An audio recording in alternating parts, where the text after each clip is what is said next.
What's up, fam? I wanted to come to y'all today to bring this video about the different types of spells and why it's important that you understand the type of cleansings that you need to do in order to remove certain type of spells from you.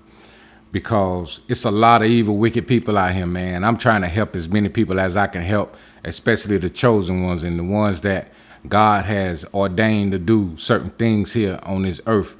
You know, a lot of us are being attacked by a lot of dark demonic forces and evil people. And the thing about demonic forces and evil people, man, evil spirits, they jump from person to person. And so we find ourselves getting caught up in a cycle with the same type of people that did us dirty in the last cycle. So, you know, we repeat cycles. So I want to try to help as many as I can help to understand what's going on, right? So what I want to talk about today is the different types of spells that a lot of spellcasters use in order to attack somebody on the light side, right? So a lot of times they use candle spells, right? If they're not near you or in your vicinity, they use candle spells. Or if they know where you stay, they'll come and sprinkle things around your home. Also, they'll use graveyard dirt. They'll send you a gift or give you a gift for something that they've done something to it. There's many different ways they use spells. So we want to talk about how to remove particular types of spells. Because, for instance, if someone did a candle spell on you and you just doing a spiritual bath, that's not going to remove that spell. That's not going to remove that spell. You need to also do a candle spell and a spiritual bath and spiritually cleanse your home. Spiritually mop your floors with floor wash, spiritual floor wash. What I do is I take 13 herbs.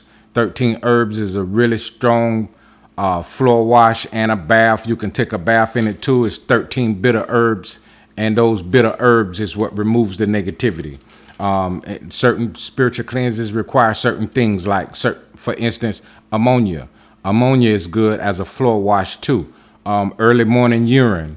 If you can wake up in the morning and get your urine before you do anything, before you drink water or anything, you wake up in the morning, you take your urine and you pee in a cup, and then you put the urine in a mop bucket, and you add a little bit of bluing to it, bluing, and you can mop the front of your house, not inside the house, but outside the house. You mop outside the house to remove whatever somebody has sprinkled around your home or whatever, right? So also, you can take, for instance, if someone did a candle spell on you, you can take the 13 herbs and cleanse yourself with the 13 herbs, but there are many other things you can do. For instance, a goat milk bath, right? We take goat milk, we take Florida water, holy water, St. Clair water. You mix the Florida water, holy water, St. Clair water in the goat milk, and you take you some cascarilla.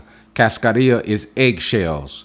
It's ground up eggshells. You take you one cascarilla and put in there, and then, or either you can take 3 eggs. Take 3 eggs and take those 3 eggs and put those 3 eggs in that milk and make that bath with that Florida water, St. Clair water, and that holy water. And you can take you some alumbre. You put the alumbre in the bath also as well, and cleanse yourself. And that's a very powerful spiritual bath. It's one of the strongest spiritual baths you can actually make, right? And it removes things from you very fast. But you don't dry off with a towel. You leave the bath on you to the next day. So let's say, for instance, if it's something sprinkled, if they sprinkle something down and you stepped on it, and you got hex that way, right? So you need to know how to remove that type of hex. So that type of hex, you can take what we call egg limpia. You can take an egg and soak it in salt water, and then pray over the egg, and then light you a white candle, and then some sage, and then you can take the egg and rub the egg over your whole body to remove the negative energy from your body and reset your chakra centers. Right? So let's just say, for instance, if it's something that they gave you on a gift, let's say they give you a gift and they've done something to the gift, you can cleanse yourself all you want to, and you can sage your home all you want to, But if you don't get rid of the gift, you still got the spell on you. So you can cleanse yourself and do everything you need to do, and then you're wondering why things are not going good for you still after you've been cleaning yourself. It's because you're still holding on to the gift. So you have to destroy the gift, get rid of the gift, destroy the gift in order to break the curse, to break the hex. But there are many other things too that I'll be touching on in other videos to guide you on the path. I'm also going to start a community wherein you can get information on this community. I'm thinking about starting Patreon so that you all will be able to go to Patreon, download the videos where I'm getting in-depth and with in-depth tutorials, because a lot of this stuff won't be public because it's going to be very deep. So, and you know how it go. The knowledge is not free. So I'm not going to give away everything for free. I'll give you some things, but the deep stuff, you got to pay for it. I'm sorry, but it is what it is. Like, you know, I've worked all these years and I've paid for it all these years in order to gain the knowledge and the information that I have to be able to do the work on people. And so in order for you to attain the work, it's going to cost a little bit, but it's not going to be high. I'm going to make the prices reasonable. But I just wanted to come to you and bring this information to you because it could help you, because sometimes you think you're cleaning yourself and you think you got the hex and the spell up off you, and you haven't, because it's something you're using the wrong method to get a certain type of spell off of you.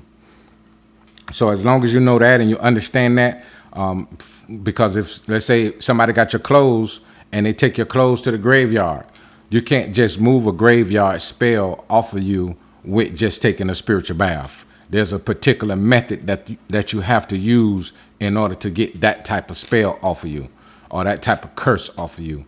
So I just wanted to wake y'all up to that, man, because I hear a lot of people talk about spiritual cleansing, and I see a lot of people, talking about burning sage and doing spiritual cleansing, but spiritual cleansing is more than just burning sage. It's a lot of work. It's a lot of work, and it's a lot of consistent work. And you have to consistently do the work, and you can't be lazy. Because if you're lazy, you'll never get it off you, unless you just want to go pay somebody to get it off you. Then that's different, and then even then, you're going to have to follow what the person tell you to do, or you're still going to have it on you. So I just wanted to bring this to you. Y'all have a great day, and peace. And as you know, I'll be back with more. Have a great day.